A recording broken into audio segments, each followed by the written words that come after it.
apôtre Tchibé. Matou Samuel ne vient pas de se remarier, mais vient de marier encore.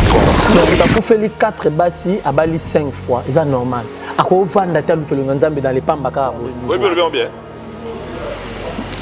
En tout cas, dans les mieux. Bandé le quoi? Il a fait 4 fois, à bali 5 fois. C'est à bali 5e.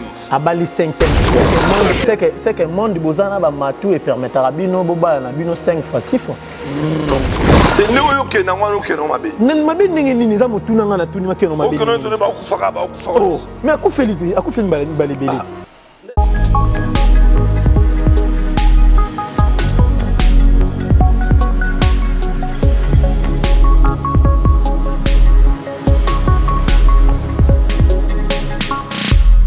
Le travail bien fait, c'est le devoir que vous nous demandez de faire chaque jour, fidèles téléspectateurs.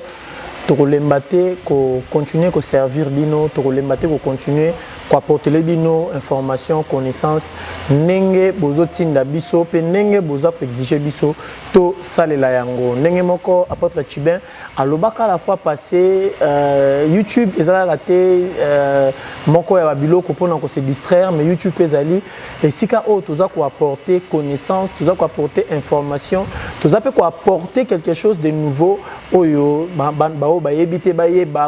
ignorance, connaissance. La Bible dit, mon peuple périt par manque de connaissances. Voilà pourquoi nous avons choisi Universel Télévision pour nous informer, pour ajouter connaissance na oyo bo zanayango. Cette fois-ci, nous sommes encore venus voir le pasteur Tchibin, apôtre Tchibin, Thomas, hein, l'homme aux barbes blanches, apôtre sage intelligent. Moi, quand apôtre Obino Boza ko insister, Nes Yambela Biso, apôtre Tchibin, pour Bobeta Masolo, et Zotambola na République démocratique du Congo. 5e mariage, il y a notre frère Matou Samuel. Il n'est plus notre frère, il est maintenant évangéliste dans le cadre du ministère. Il est évangéliste Matou Samuel, 5e mariage. Il y a un sujet phare au apôtre Tchibin. Au-delà de sujet, Moussoussou, où il y a embellir l'actualité dans la République démocratique du Congo. Apôtre Tchibin, bonjour. Bonjour, Tété. Boni. On a démarré que la fois passée, le lobo mimoto qui tisse Ngongo. Non, c'est le début. Hein. On a commencé. Au bandama lembe boya. Ah. Qui m'ezali. Au canela ngatoni le ba quartier, ba Dior, ba Gucci, ba Zara, ba Yoji. Au canela ngatoni n'importe qui. Je ne connais pas ces histoires. Ah, apôtre Tchibé, Tigara Pebo. Tu connais pas ces histoires au Latiango? Non, moi, je ne fais que couvrir mon corps. Naba Yoji, naba quartier, naba Zara. Ah. Oh, mais là, c'est une identité. L'humilité précédente. Oh, ça humilité. Oh, là, c'est humilité. Humilité, les bisous, tu es dans une chemise à Ralph Lauren, il y a Pamba. Yo. Pourquoi tu n'as pas dit seulement chemise? Tu as cité d'autres noms. Donc c'est que nous avons toujours Tombola, Babilo Kamuki. Il faut Tombola. Donc on a eu comme masse no balata makasi wana papa Yoji Jibem Piano. Tombola pe on va taper le roi Bango. Non. Est-ce qu'il lui parle de ça? Non.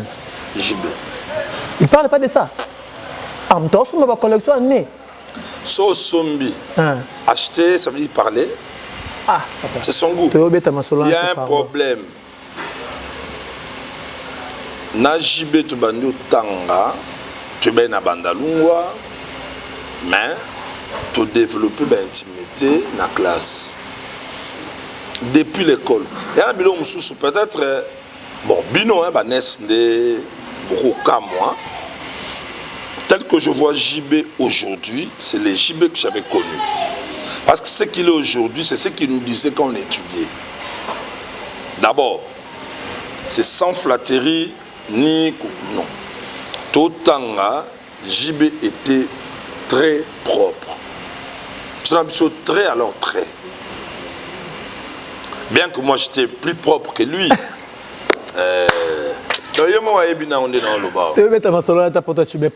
Mais je t'explique par rapport. Mais est-ce que ils ont la carte à sujet en émission? Mais Moni. Au point où on a raté Simba Jibé.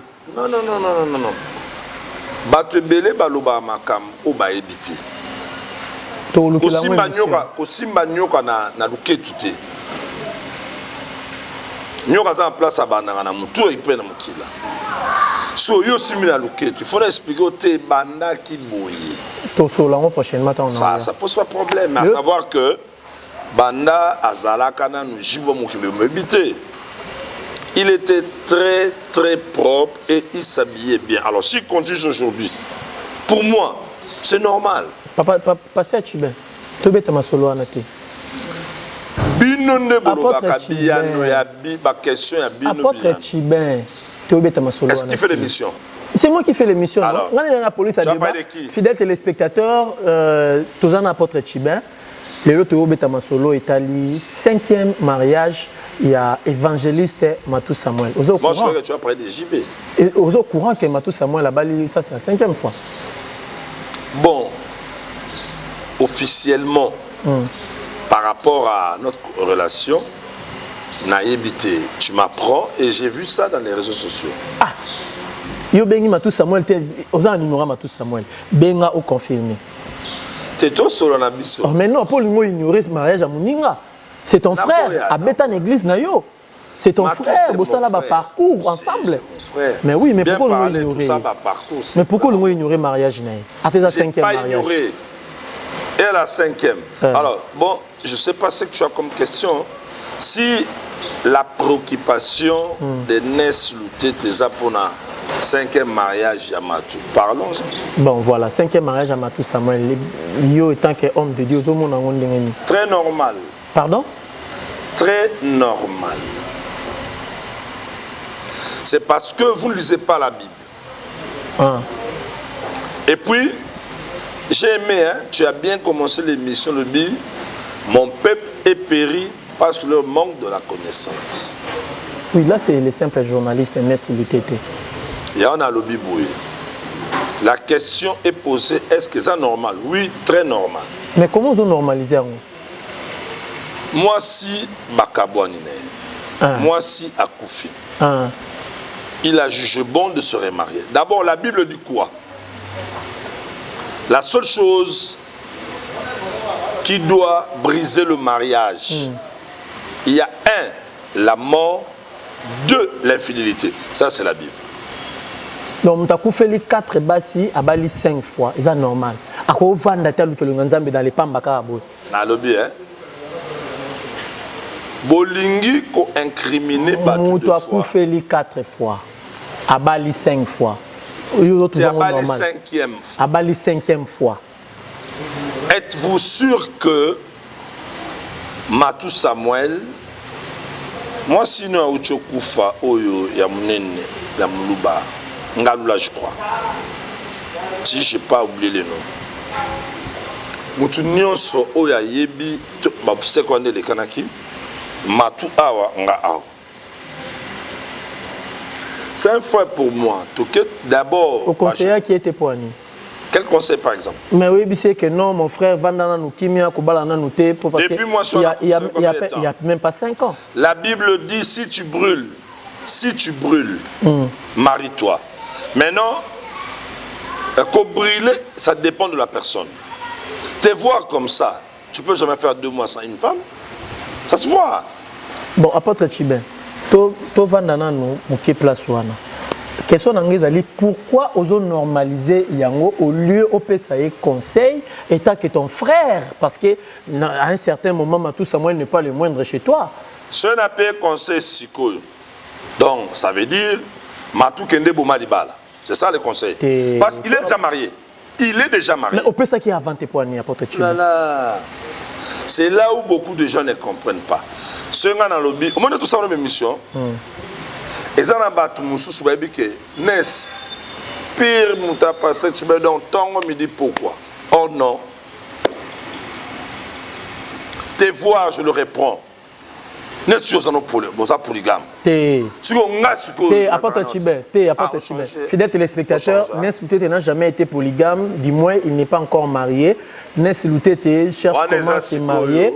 Apôtre Chibin, comment comment et à flash ya commission bato qui ça pour YouTube le là na ça partout et à flash wa bogar wa bel homme tu parles bien et à flash que na polele boyaya non au rôle ba boité mais comment yo komi sa identité na ngana miso ba te pe monsieur za ngai na yambi papa sikoyo tango zo ba matu osana mais matu mais yo luka yo pona nini mais pona ne ke luka bato miso na yo luka yo pona luki de nini ngondete na José Nzita na frère Patrice mais pourquoi yo na libemba moi ça matu vanda pe mia matu c'est parce que c'est mon frère mais voilà yo luka yo ah so c'est tango ke luka Patrice bien journaliste botambola donc c'est que monde bozana ba matu et permettra bino boba na bino 5 fois 6 fois non na ucho pesa verset biblique ngaza pasteur na pesa nanga ko kimangote verset biblique mais oui ko kimande question nanga te poto chido j'embrouille l'émission non j'embrouille pas l'émission je ne veux pas et lobi bouilli ezana biloko mibale que la Bible a accepté a validé en cas de séparation avec une femme. 1. La mort. Ok. 2. L'infidélité. Voilà, merci. Maintenant, je peux vous poser la question. Matou Samuel, sa femme, est morte. La Bible dit, si tu brûles, marie-toi. Matou a vendu 1 mois, 2 mois, 3 mois, 4 mois, 5 mois. Chose que toi, tu ne peux pas le faire. 6 mois. Amoni Makambounaye que pour éviter la vie de désordre, de l'impudicité, il a dit non, il faut que j'oriente mes tirs. Il a fait son choix à Bali Moissine. Voilà. D'abord, on a éclairé l'opinion congolaise. Ça fait 7e année. Il est en train de chercher le Seigneur. Il est en train de chercher le Seigneur, que le Seigneur lui oriente une bonne femme qui peut assumer les affaires. Apôtre Tchubin. En tout cas, mais c'est que on a posé ma question. Mais tu as posé ma question. Tu n'as pas posé la question. Laissez-moi poser la question. Apôtre Tchubin, quand mon frère Matou a couffé là qui moi quand je ne parle pas de frère Matou. Quand ton frère Matou Samuel a couffé les mois siné ya souka, parmi les signes sur a couffé les mois siné ya souka. Quand ton frère Matou fait les mois souka. Conseil ni au pesa qui est par rapport il y a ba mort répétitif, il y a ba femme légitime naïe. Attends d'abord. Onga na ebité. Au mon Inès dans ba journaliste msous. Ça sera mieux. Au lieu de ramasser les infos, tu devais normalement commencer à me dire en citant le nom. Moi, ça, les Bossois m'a tout chanté à la Koufaki. Yami Balé Thérèse à Koufaki. Yami Satou Dorcas à Koufaki. Yami Nejustine à Koufaki. Siko Abali 5e. Alors, quand tu n'as pas assez trop des infos, il faut éviter parce que ça m'a dit que tu as la biso. Nebela va tu balinga kona ne balanda chaîne na biso. Yoka. En ma connaissance, on a naïbi. Moi ça liboso ya man. Nati pona nga naïbi o akufuku foza deuxième. On a naïbi. On a naïbi. OK. Tu parles de moi? OK. On a naïbi. La première des choses, quand quelqu'un est sous le choc, on ne vient pas lui prodiguer des conseils. On console d'abord la personne. Okay. Pour que la situation passe. Okay. Sois forte. Sois forte. Sois fort. La Bible dit le rendez-vous des vivants, c'est la mort. Ça calme, ça calme. La place, il y a tout accès battu. Tu sais, le problème de foi, c'est quoi? Faut te go zapper à nos journalistes. C'est l'influence des fausses doctrines et des faux enseignements au Tambola. Ce Moutakou Feli, 2-3 personnes, Satana, mystique, sorcier, occultiste. Ce Moutou, Makamboé marché bien Kindoki, Satan. Attends. par rapport à l'organisme, il y a organisation, il y a monde satanique. Êtes-vous sûr, lui qui sait que à Salaki coup d'état na lola baboakaye, à moi trop naé na moi 4 ans jabendaki. Soit m'tabeti di bakuana Junior, Kamere Koué, Satan. Wasu Satan kotika trône naé poaga tuta caméra Junior et Koué. Non. Sauf qu'il est bien organisé dans le royaume naé. Le diable n'est pas omniprésent. Mais il a beaucoup de représentateurs Oyo, bazar représenté dans l'organisation naé pour pas piquer ba info. C'est comme ce qu'il faut aujourd'hui avec la police.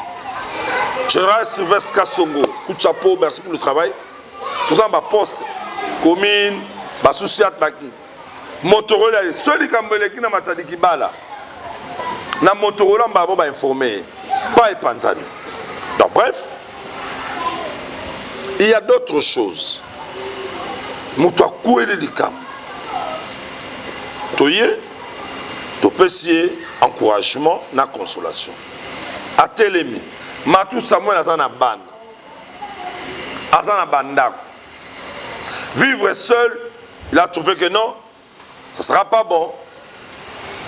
À rejoindre Ida Nzambe, il n'est pas bon que l'homme soit seul. A bien sa choix. Ah, Seigneur. À ça les choix. Alors pourquoi vous en faites un problème? Il n'a pas pu supporter de rester comme ça, d'aller derrière le sœur, derrière le tchèque, derrière d'autres choses. Maman, pèse un téléphone, pourquoi? Pèse un téléphone, pardon. Apôtre Chibin, c'est plutôt Landa, apôtre Chibin. La question, Moussoussou, apôtre Chibin, on répond à la question, est-ce que vous répondez à la question? Très bien. Mais on répond à la question, c'est ton frère.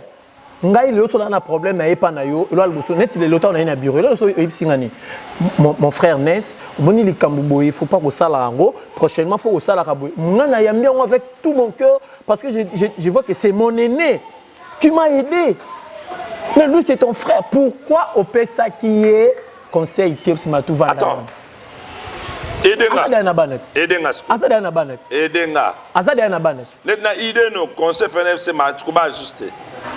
Donc, il faut ça, non? Première fois, deuxième fois, troisième fois, ça, non? Maman Nicole Kanjinga Chibangu est encore en vie. Mais non, on a tout ce qui est au coquille. On a vu ce qui est au salon, on a vu au coquille. Ça peut arriver que tu le fais. C'est mal posé, placer la question. Angaye. Pondenge Zawana. Netinga. Bien que c'est une grande dame, c'est une prophétesse, c'est une servante. À coup falloté par rapport à ma promesse en Zambie, je salue la grande dame Maman Nicole Kanjinga Chibang. Écoutez, si maman, nous vous ça saluons, arrivait, hein, nous vous saluons, maman. Nous si ça arrivait, n'a que bon, vit aussi l'âge, hein, mais l'homme ne grandit pas par rapport à la force naturelle que Dieu lui a donnée. Il grandit dans le corps. Voilà pourquoi un homme, même de 80 ans, il peut avoir des enfants. Par rapport à la force naturelle, on s'en va pécier.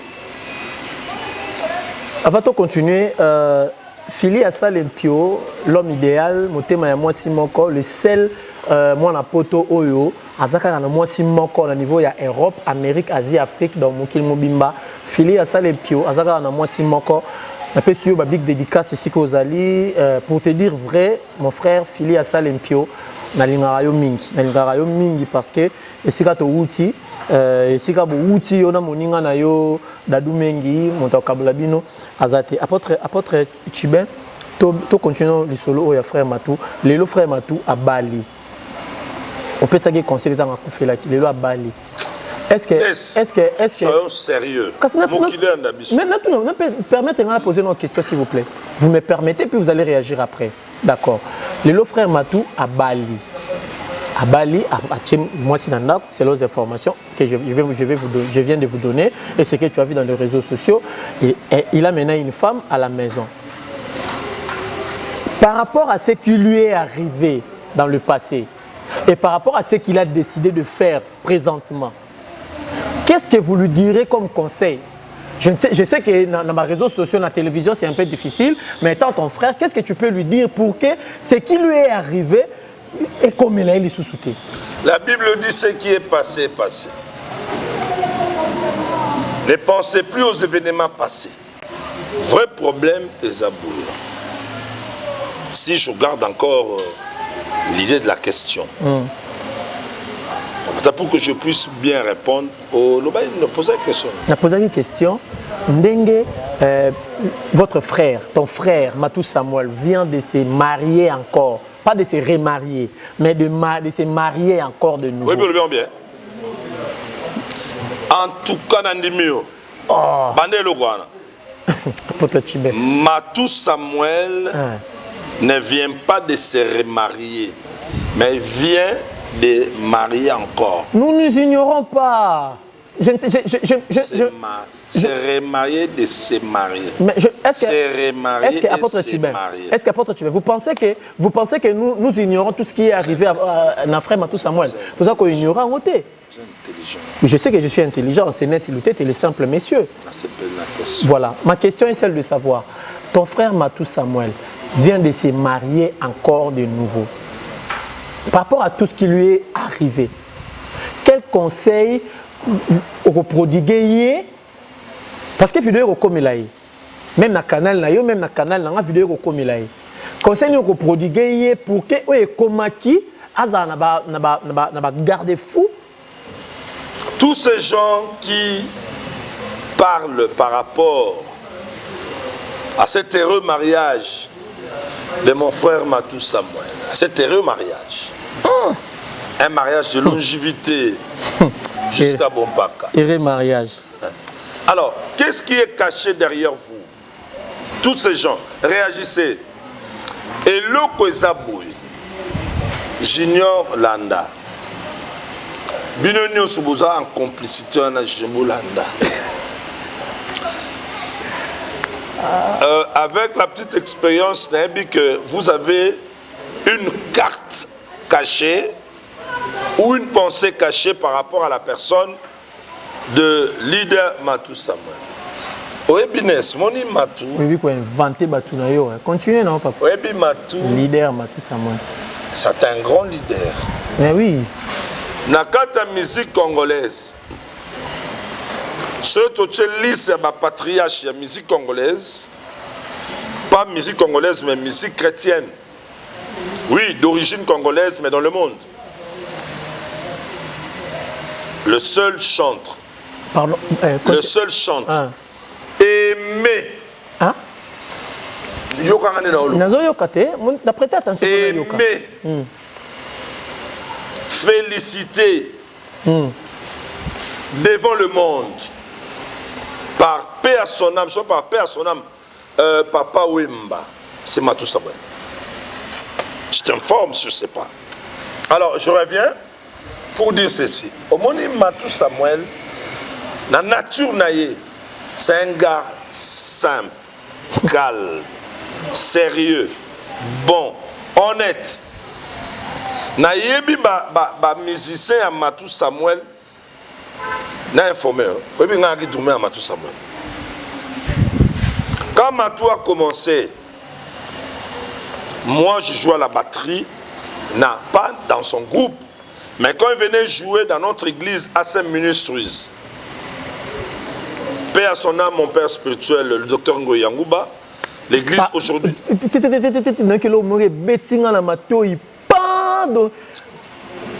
Apôtre Tibé, pardon, est-ce que vous avez la paix à son âme, on a pardon? Est-ce que vous avez la pardon? Paix à son âme, okay. À mon père spirituel, okay. Le docteur Ngoyangouba Crispin, sa fille. Autant que mon père spirituel, nous aussi. Ça me fait du bien. De parler de ton père spirituel. C'est mon père. Ah, Lélo, on dit que vous avez un père spirituel, autant que na Congo na la fois passé au boya kiango. On va te revenir. Ce n'est pas que Natangi Kombo ya père spirituel nanga et la fois passée na boya otanga. N'est-ce? Au bandel makamoko important peut-être na habité na habité ko za kamaye lukanga ngo. Na ba eboy. Natangi Kombo ya père spirituel nanga et la fois passée na boya otanga. N'est-ce? Au bandel makamoko important peut-être na habité na habité ko za kamaye lukanga ngo. Na ba eboy. Natangi Kombo ya père spirituel nanga et la fois passée na boya otanga.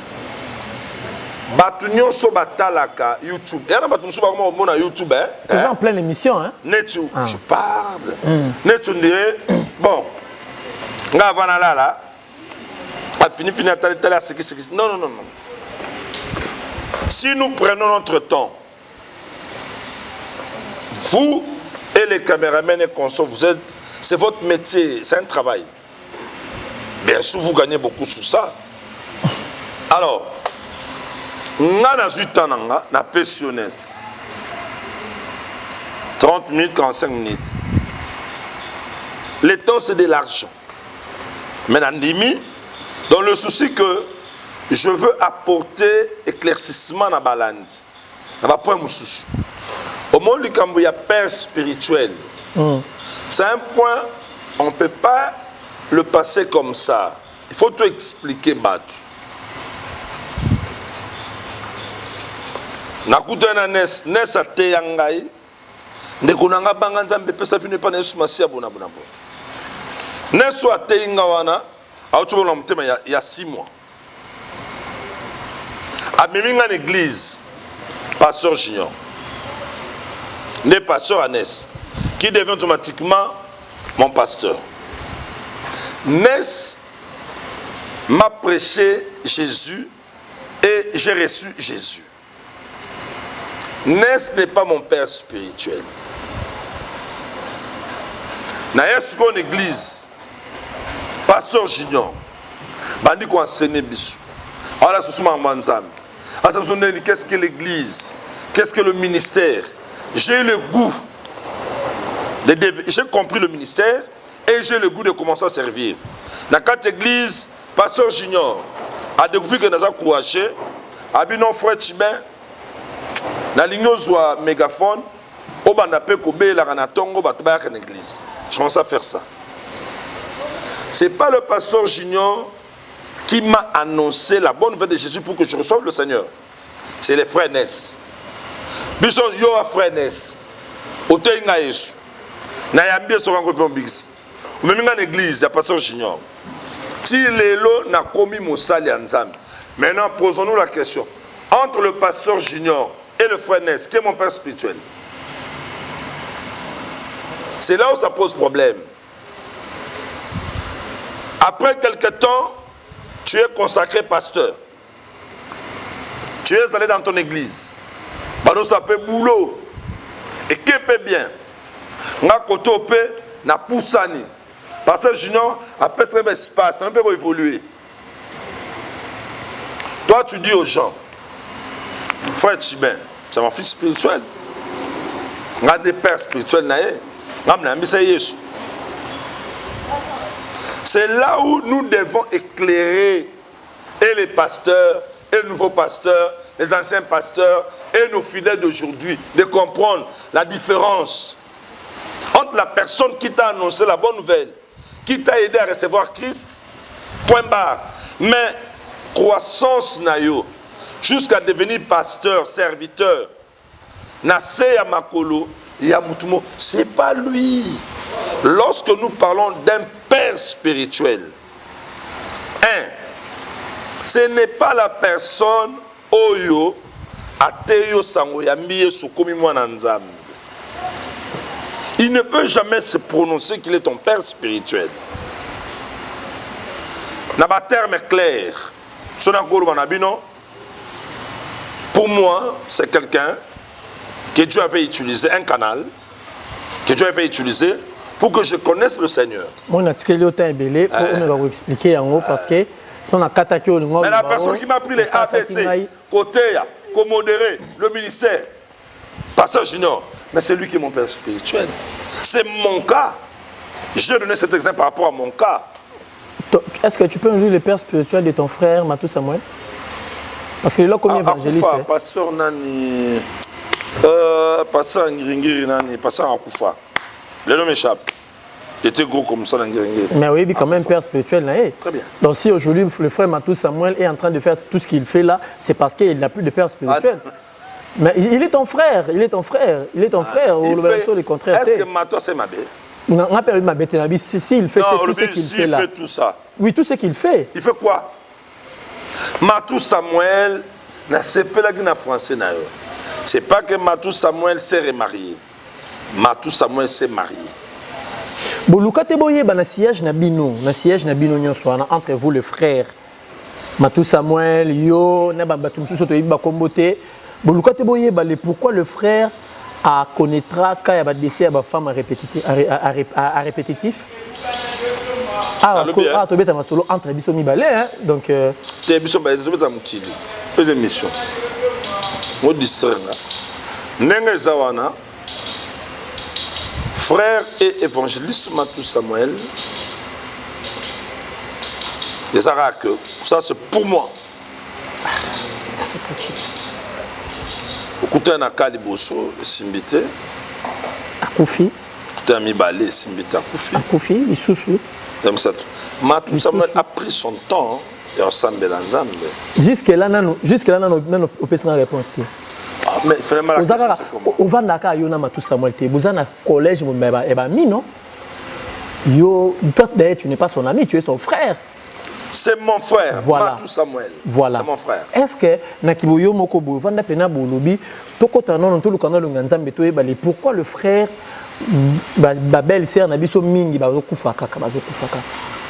C'est nous qui n'avons pas mabe. Nan mabe ningi ni zamu tunanga na tuni make no mabe. Okono to ba okufaka ba okufaka. Oh, mais akufeli balibelite. Laisse, nini maman akufi, ata belaki akufi. Première fois. Après 5 ans, moi c'est ça. Ningi nini est-ce que biki ne celui ko bima, moi c'est rien ba dire que ça deuxième fois. En tout cas, nabiki obengami obala. Deux hommes. J'entends yo prier. On a conseil pour nous passer. C'est connu. Voilà. Prier aux hommes, ça suit moi. Troisième fois. Moi ça confie. Mon frère. En tout cas, loko yo, il faut tal. J'entends yo. Bon dans un baiser anan. Puis nous aucun débrouiller qui peut bien te. Un bien normal et qui est bien te. J'entends yo. Fanda. Boyeda qui était pour Anibino Boluka. Oh, mais non, le bano bodeka tout so bano sola. Kasi Boyeda qui était pour Anibino Boluka Nzambe na place na. Oh, c'est un homme. Matou c'est pas un enfant. Matou Samuel, c'est pas un enfant. Yo ko Boluka Nzambe pour Matou Samuel te. Non, bon de Nzambe est-ce que ba terme na bino, zano na ba yo aura chrétien pratiquant ou aura païen journaliste. Tout comme on a sous émission fidèle téléspectateur car on est sabino les bonnes choses ne durent pas nazana apôtre Chibin mon quoi apôtre oyo moi je respecte beaucoup et je l'aime beaucoup par rapport à amour pe oyo ya pesangai a fond la porte n'importe quand na obé téléporte na un jour avant na aux réponse na favorable on va retourner na ndenge bino bosenga kanga ina tourner toujours na apôtre Chibin to comme na suka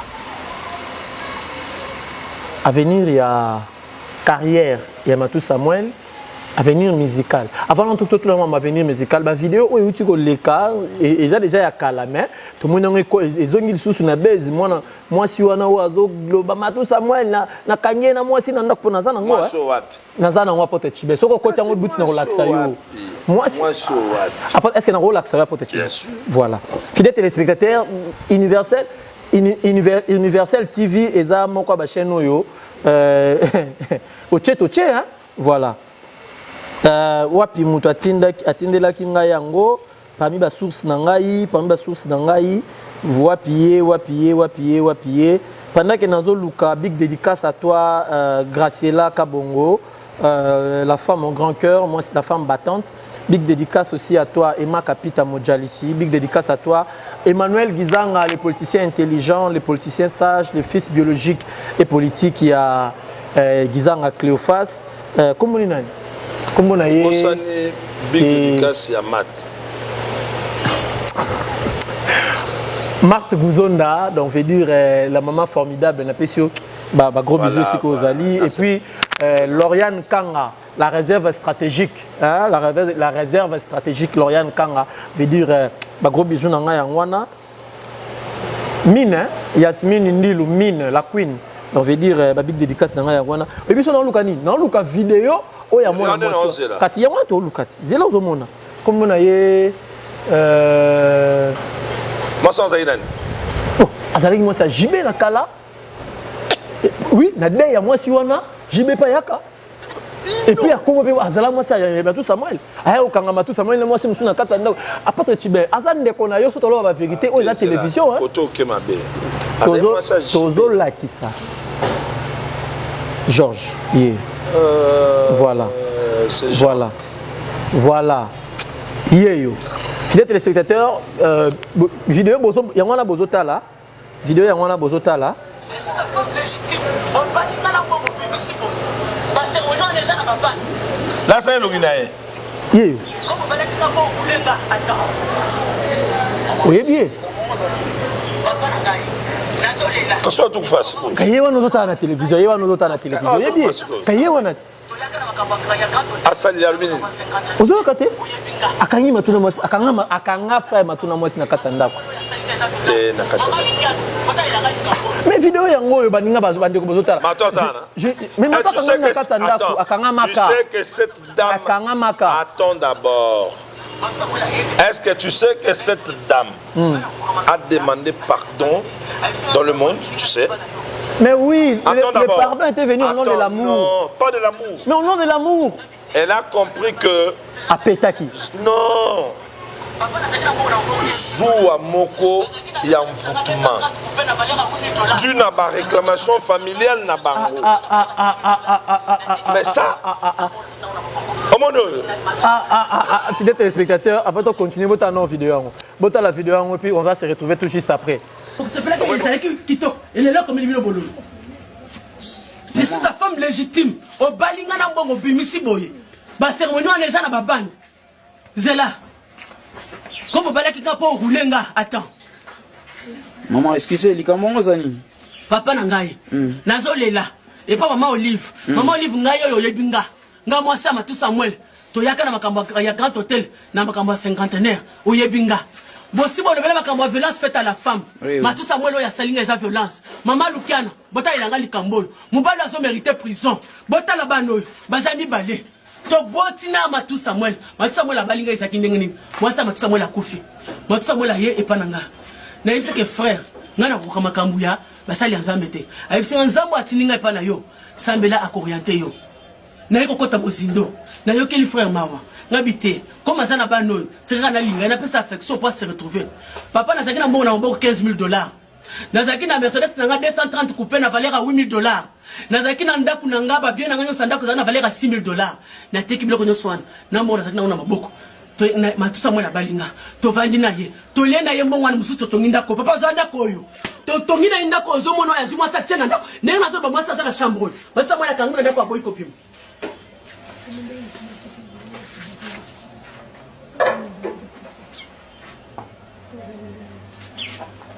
Papa aux yeux après, tant que ça m'a balinga après 2 mois de mariage na biso, pas c'est bandi. Nathalie Mercedes, na buté, na ko vivre na passe dans balinga boté. Tata Mercedes pour se retrouver. Papa na teki Mercedes on a $7 000. Na zot kati ya mbongo, na pesier. Na c'est papa to ndako na biso. Comme ça ko vendre pas, papa muzonga pesa biso ndako. Na bitona ko tonga ta moi eloko moko muke, to ke nan ko kota na kananda ko na biso e ko tongama. Na kati mbongo na kati. Yo moko sala $7 000 kati za combien? 3500. 3500 musu na chango na ndako. Tozoli yango na ye makambo nyonso tosomba carburant tosala boy mbongo wana eseleka te esili na eko bota exaucer mwana ngali boso to botina exaucer rose mwana wana nzikombo ya mwasi ya ambassadeur Mugalu kombo na exaucer rose Mugalu to boti mwana wana akangamile kwa mbongo bimno hospital zate makamana ngaba komo sala ngabo kapito yebisaki onini matisa mwana ko ndokola yo matisa mwana ko faire souffrir yo na ndima na yo kwa kibango te na taleka mbali ngana bana ngana lingaki mingi ngabi to vanda libana nso banakana pasi nzamba ko sunga biso papa na ngai nzamba yeko sunga bafutelinga matente na bimi to vandi avant ça tant on yeko bota exaucer après 4 mois na panda malade papa e mona na mutuna makolote ndi après na yeko comprendre que non matata misala molili alingaki ndale kisanga mais nzamba alingaka anga na kufite ti lelo bisika malade ya neuta e banate mais nzamba sala kisanga ozinango Matou Samuel ndoki des magiciens munene. Fidèles téléspectateurs, tu as na souka, avant de clôturer ma camion. Pour ça, tu continues à porter Chibin. Et monsieur Rosa a 3 heures d'état parce que c'est retourné dans la salle en Zambie, au Baolinga, yo pozo linga bango. Donc, ce qui n'a pas linga, yo Rosa langa zouate, bino bato ya zuwa bosala nga zuwa te nga apôtre Tchibin alingi nenga asepeli na nga to tournera na biso na ye kaka ndenge mobe tourner na Jérusalem hein. Non, ça pose un problème. Le PDG, les boss, les patrons, Serge Kaimbe, tu peux sur big dédicace ici qu'aux Ali, tu dis que big dédicace n'a pas comme Elayo, souhait Ali, tu rejoindre de grandes équipes à Jérusalem, tu bêtes à ma solo, n'engel le mot baina basali anzambe, tu zana ba cahier de charge à malonga, il y a kilo, il y a pifo, et pour permettre que moi connaissance nabiso, n'a beaucoup de choses au yoyebi dans le monde de la télévision, ça n'y s'yango, et ça là, bon, tu comme vraiment na souka, na loba sousuni. Principe à PMK. Merci d'assistance Nayo. Junior Mbouy, les réalisateurs. Bogart, les réalisateurs Swag. Igo Kakola, na Paris. Rigen Kassa, Tom Rebel. Mylène Porsche Panamera. Mylène Porsche Panamera. Donc Philippe Fataki. Bino Soboza Baz Nangai. On a aussi ça qu'a jamais autant à Bakombo Nabino. Aussi longtemps à Liboso à caméra. Junior Mbouy a contredire Ngaïté que Fili à Salempio, Motema et à Florence, Aza leader na bango nyonso sans oublier Dadou Mengi, patron de leur patron. Donc Dadou Mengi, un bon patron, un patron qui respecte ses propres paroles. Batou Balobi numéro pesa qui la fois passé pesa qui a un mbangu, ce qui le logo pesa on peut na malade. Merci beaucoup na balana biso de partout. Je réponds au nom de l'apôtre Tchibin. Mon numéro de contact plus 243 9 8 122 4 4 0. Voilà. Et comme les bino, Bobin apôtre Tchibin, vous hésitez péter parce que vous avez un carburant na groupe, c'est un moi nini, ma transport, moi nini. Vous hésitez té, moi tourne à western et ça la bien comme d'habitude du kaka n'engez à la rapport. Que libanga on a bois qui Fili à salle Motema et à Florence, donc veut dire Liban est comme il peut yokani. Big up.